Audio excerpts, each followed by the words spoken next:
Պարոն նախագահ, Նիկոլ Փաշինյանն ամեն ընտրության մասնակցել է 4 թեզերով տարբեր, սկզբում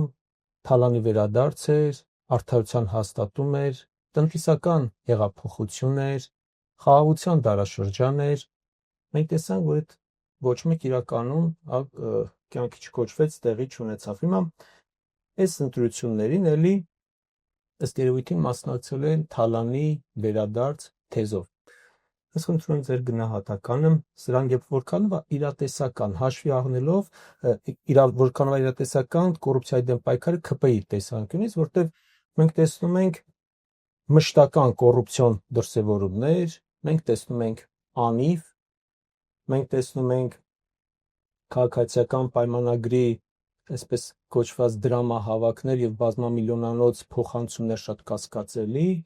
մենք տեսնում ենք կնոջ հիմնադրամը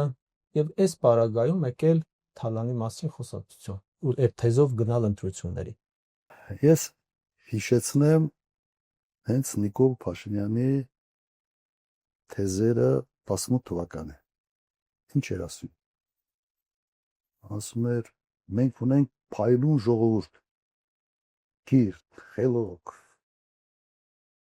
փայլուն ժողովուրդ, ունենք փայլուն երկիր, բայց ժողովուրդ ջան, դուք վատ եք ապրում, որովհետև այս նախկինները, այս թալանչիները, այս սա բարիկները տանում են ձեզ փայ չեր անցնում։ Մենք այդ թալանացը կվերցնենք, կբերենք ձեզ կբաժակենք, բայց մենք ունենք փայլուն ժողովուրդ։ 7 տարի անց ինչ է ասում Նիկոլ Փաշինյանը։ Ասում դուք վատ եք ապրում, որովհետև դուք թամբալ եք, ծուլ եք, փնթի եք, վախկոտ եք 13000 դեզերտիր։ Սա է, չէ՞։ 18 թվականի թեզերը եւ հիմիկվա թեզերը։ Եվ կոպիտ ասած կրթելու, լվալու կարիք կա այս ժողովրդին եւ կնոջ հետ լծվել են այդ գործին։ Ինչ է հիմա սա ասում։ Որտեղ ժողովրդի կյանքը չլավացել, հակառակը վատացել է։ Աղքատությունը մնում է այդ 24%-ի վրա։ Հիմա ինչ ես։ Կամ պիտի ընդունի, որ թալանչին ինքն է դարել համան 1, կամ այլևս 18 թվականի փայլուն ժողովուրդ եւ այլևս չի աշխատի։ Իսկ քանի որ հետո այսօրվա իշխանությունը ուղղակի վարպետ է։ Բոլոր մեղքերը գցել ինչ որ մեկի վրա։ Ուղղակի վարպետ է, չեմպիոն է։ Սենց բան կա, ասացված կա, ասում է խելոք մարդիկ դժվար իրավիճակում լուծումներ են փնտրում, իսկ ապուշները մեղավորներ։ Հիմա մենք առերեսվել ենք նման վիճակի հետ։ Հիմա կոռուպցիայի մասին։ Նայեք, Նիկոլ Փաշինյանը լրիվ նոր խոսք է ասել կոռուպցիայի գործում։ Սա ֆենոմենալ է։ Ես իրեն համարում եմ կոռուպցիայի Էյնշտեյն։ Օրինակ Անիֆի բանը դուք հիշատակեցիք։ Ստեղծել հիմնադրամ, լցնել այդ հիմնադրամը 65 միլիոն դոլարով։ Հարկատուների կողմով։ Հետո ստեղծել օֆիս։ Ընկեր Արազատ Խանամի բանման ընտանիքների անդամներ տեղավորել այդ օֆիսում, 2 ամիս այդ փողն անհետացել։ Այս մարդը Դեվիդ Կոպերֆիլդն է։ Գիտեք չէ՞ ով է Դեվիդ Կոպերֆիլդը։ Այդ որ շենքեր են կորչում, մեքենաներ են կորչում, ու անհետացել է։ Սա նոր խոսք է կոռուպցիոն մտքի հետ գործում, իսկապես նոր խոսք։ Սրանց ճակատներին պետք է sense տատու անել։ Կոռուպցիոն հանճարներ եւ երկիրը սարքել են sense կոռուպցիայի դրախտ։ Հիմա այդ մեկ օրինակն է, բայց լավ, սա նորացել է, հիմնադրամ համայնքական 100 միլիոն դոլար հիմնադրամից փոխանցվել է բյուջե եւ անհետացել։ Ո՞ր անհետացել։ Արցանցային ես մասնակցել եմ այդ նիստի, այն ժամանակ ես հիմնադրամի հոգաբարձուների խորհրդի անդամ։ Ասում հաշվետվություն գոնե պիտի ներկայացնեմ։ Ուր է գնացել այդ փողը։ Ասում էր, ում պետք էր, ինչի համար պետք էր ծախսենք, վերջ։ Հետո ինչ որ թղթեր տվել են, չեն տվել, չգիտեմ, բայց պատասխանը սա էր։ Թուղթեր 100 միլիոն դոլարը եկել եւ անհետացել։ Բազմաթիվ այլ օրինակներ։ Այդ մանկապարտեզի դեպքեր այդ որ գնում են այդ սա մանկական խաղեր է։ Ինչ որ այդ շինարար մի քիչ ցեմենտ է գողանում, մի քիչ արմատուրա, մի քիչ բան, որ թաղապետը մի քիչ փող ունենա, եվրոօպտիմիստն էլ փոխանցի իր տիրոջ։ Հիմա բայց սա համեմատության այն մյուս հարացների հետ սա ինձ մանկական ինչ որ բան է, չայևոյ է կոպիտ ասած։ Կոռուպցիոն դաշտի չայևոյն է։ Որ սենց փայ է ասում ուրիշներին։ Հիմա դուք ուզում եք ասել, որ 65 միլիոն դոլար կարա ցնդի ուղղակի եւ առաջի դեմքը դրա հետ առնչություն չունենա։ Նական հարցը սա է, քանի տոկոսն է գնացել այդ օֆիսին եւ քանի տոկոսն է գնացել շեֆին։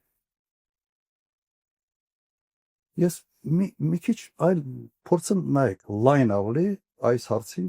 նայել։ Պարտք ավելացրել են 7 միլիարդ դոլարով։ Հարին 1 միլիարդ մտահոգես։ Հիմա առարկայական ինչ են արել այդ 7 միլիարդով, որ մենք ցած գնանք նայենք տեսնենք, հա։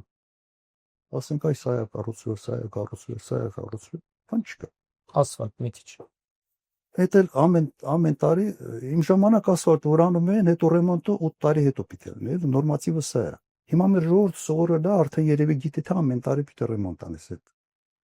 այդ ասֆալտ։ Հիմա նայեք։ Ես մի օրինակ բերեմ, համեմատության մեջ կարծում եմ թող ժողովուրդը ինքը այդ եզրակացությունների գա։ Գրգորյանի Լինսի հիմնադրամով այստեղ ծախսվել է 230 միլիոն դոլար։ Դա 7 միլիարդից մոտ 30 անգամ քիչ է։ Մոտ 30 անգամ։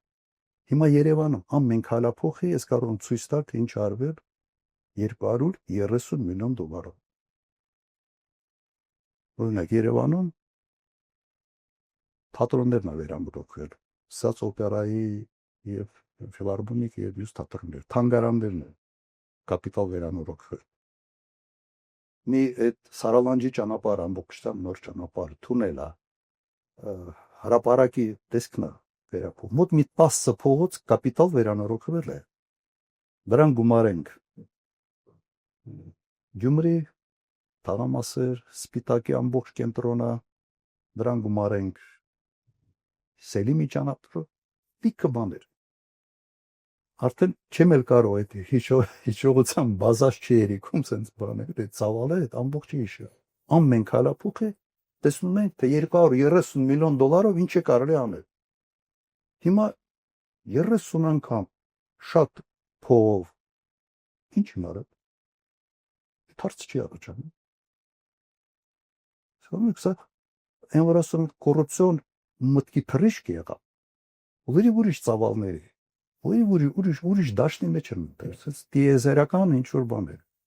Սենց որ նայում ես, ասում ես, ինչ է կատարվել, ես համոզված եմ, որ այդ 7 միլիարդից առնվազն 2 միլիարդը փոշիացել, ոքի կորել։ Առնվազն 2 միլիարդ։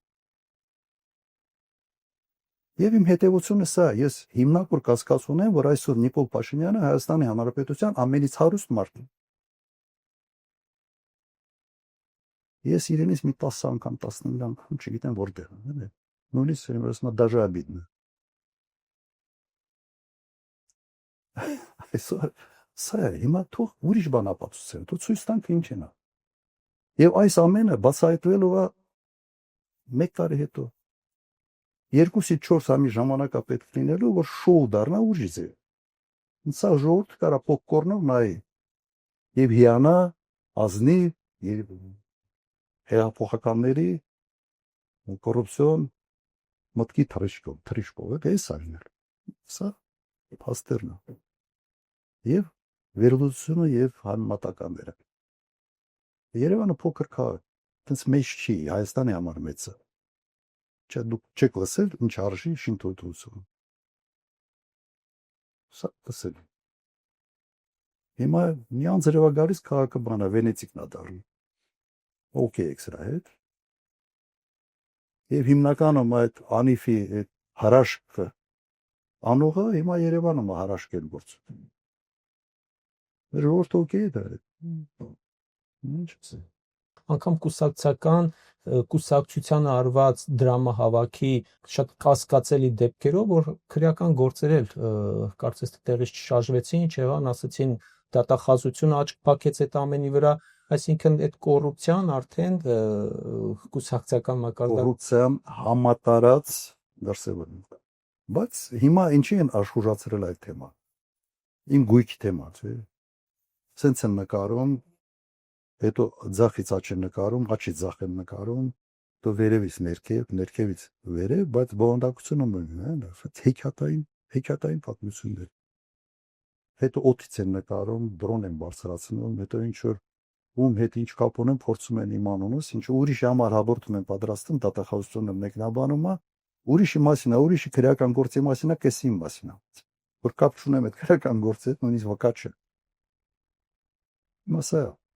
Գույքի մասով տեսեք ինչ են ասում իշխանությունները, քարոզչական